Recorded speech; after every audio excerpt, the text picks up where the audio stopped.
Hürmetlik vatandaşım, emdiki leksimizi davamlaştırımız. Bugünkü ıslaq 2020 yıl 12 ayının 31. günü vatandaş. Endi sizgi sözdeydiğen leksimizden burun, yanalıqa başta unutup kaptaman halkara vaziyet degendi vatandaş.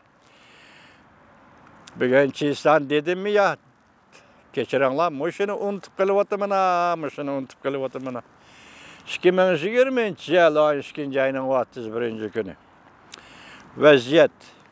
Vaziyet doğrusu toxtalğanda bir cümle sözünü unutup kaptım ben yakında sizlerge.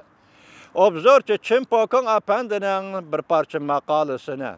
Mesela Avrupa İttifakı olan Cungo Soda meblağ seliş kelişimi imzalaştın toxtadı.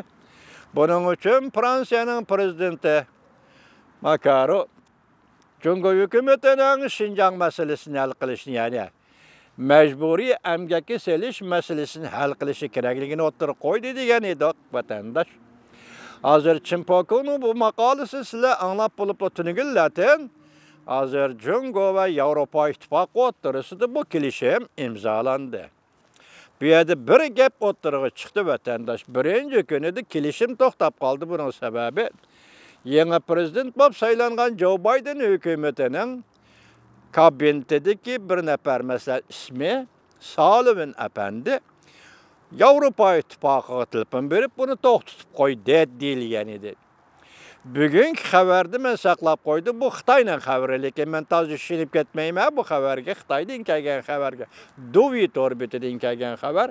Nima dedi? Bu da kelishim imzolandı. Bu kelishimning imzolanishiga Prezident Trump alayda kuch chiqardi dedi. Bu nəhayət sezgör mesele hop o'ttirg'i chiqdi vatandaş. Bunu sizga hozir vaziyat to'g'risi taqdim qildim. Ögün bu xabar to'g'risi yan to'xtalishimiz mumkin. Endi meselening o'ziga, leksiyaning o'ziga kelaylik. Jungoning chet ellarda elib berayotgan tashviqoti. Targ'ibot oldida G'arb dunyosining asosli matbuotlari butunlay gumron bo'ldi. Mavzuni yana bir o'qib beravermatlik vatandaş. Jungoning chet ellarda elib berayotgan tashviqot targ'iboti oldida G'arb dunyosining asosli matbuotlari butunlay gumron bo'ldi. Mavzuli xabar 2020 yıl 12 ayının 30. günü Van ve Torbet'de ilan qilindi xabar. Mundaq başlandı. Men vatandaşlardan astoydil anlaşılığını talep qildim. Sebebi bu bevosita Uyg'urga munosabatlik bo'lmasa, lekin Uyg'urga munosabatsiz emas vatandaşım.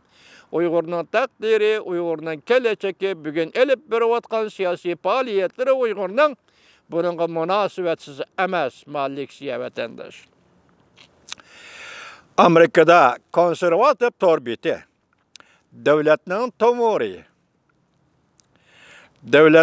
tomori yani İngilizce National Police deydiken bunu The National Police deydiken 12. ayının 30. günü Amerika Jungo almashtirish fondi jamiyati ve danlık stratejik maslahat so'rash şirketi BLC'ni tekshirgandan keyin mushu torbeti yuqorqi shirkatlarni tekshirgandan keyin bir parcha doklad e'lon qilib Jungo partiyasining tashviqot organlari uchun foydali xabarlarni xabar qiladigan yoki ijobiy uchurlarni xabar qiladigan organlar ve matbuotlarning mükemmel tizimligini e'lon qildi.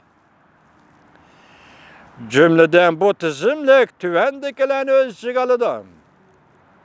Simliq televiziya stansiyasi CNN, Amerika simliq televiziya stansiyasining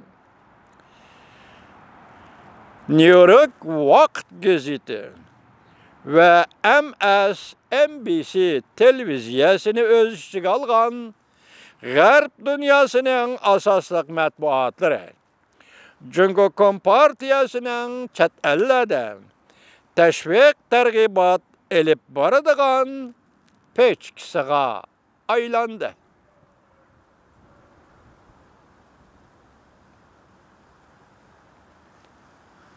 vatandaşı.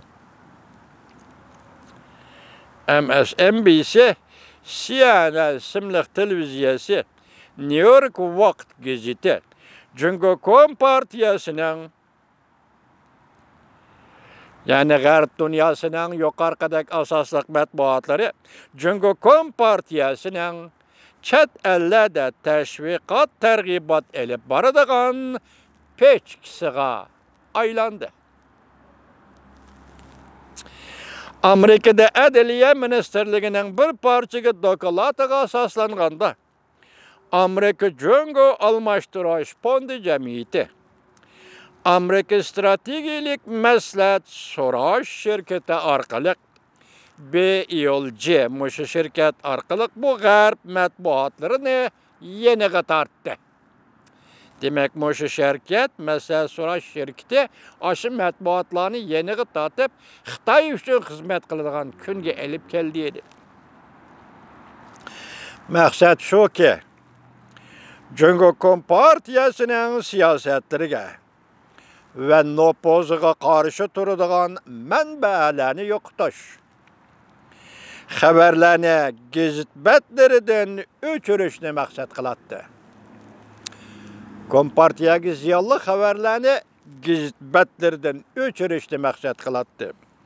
Onun birləşib taktikisi köp xil uçur çağrılarını işletip, chet eldeki cünguluk muhacirları aynıga, hükümet organları ve başka organlara tesir görüstüp, mesela chet el, hükümet organları ve başka organlara tesir görüstüp, ulanın Beijing'ni kollaydıqanı hareketlerini kollanışıga aydakçılık kılış idi. Məqsəd, dokulatı mındaq görüstüldü. O sal bolğunu şu boldu ki, bu stratejiye nait enik ki, CNN isimlik televiziyası bilen, New York Vakt gazeti bilen, Washington Poçtası gazeti qatarlıq matbuat organları bilen birlikte orallaştırıldı.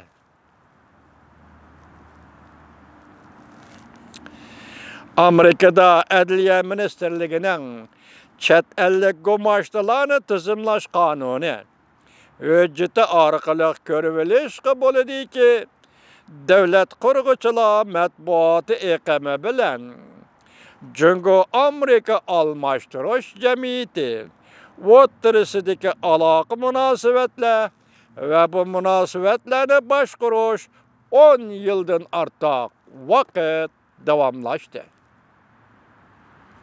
Esenlarda bo'lsin, Cungo Amerika Almashtırış Cemiyeti bu ishlarni qilayotgan, o'rinlashtirayotgan, gazetlarni yeniga tartgan jamiyat Cungo Amerika Almashtırış Cemiyeti. Yani birisi Məsləhət Soraş şirketi.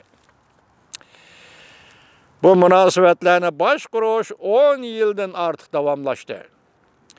Adliye Ministerliğinin hüccetide, Amerika Qo'shma Shtatlarida Adliye Ministerliğinin hüccetide qatar yazılgan matbuatlarning tizimligi tuvandikcha, yani ochiq aytsaq Xitoyga xizmat qiladigan, Jungoga xizmat qiladigan, Jungo Kompartiyasi xizmat qiladigan Amerikadagi matbuatlarning tizimligi tuvandikcha. Bu Amerikada Adliye Ministerligi tizimlagan tizimlik vatandaşım tuvandikcha.